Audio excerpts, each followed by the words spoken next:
একবার ভাবুন তো, এমন এক কারাগারের কথা যার দেয়াল, ছাদ, মেঝে সবকিছু আগুনের,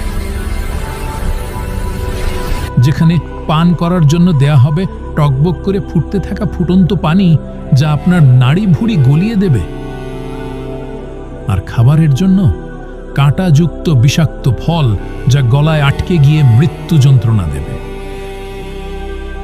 এটি কোনো গল্প নয়, এটি সেই চূড়ান্ত ঠিকানা যার ওয়াদা স্বয়ং আল্লাহ করেছেন। আজ আমরা সেই ভয়াবহ জগতের গভীরে ডুব দেব, যেখানে পাপীরা মুখোমুখি হবে এমন এক পরিণতির যা তাদের অস্তিত্বের প্রতিটি কণাকে কাঁপিয়ে তুলবে। আপনি কি প্রস্তুত সেই ভয়াবহ সত্যের মুখোমুখি হতে?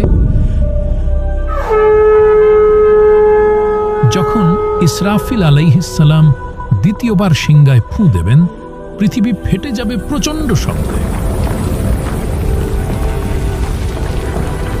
কবরগুলো এক এক করে খুলে যাবে, মৃতরা ধুলোমাটি মেখে জেগে উঠবে, নগ্ন, ভীত আর দিশেহারা।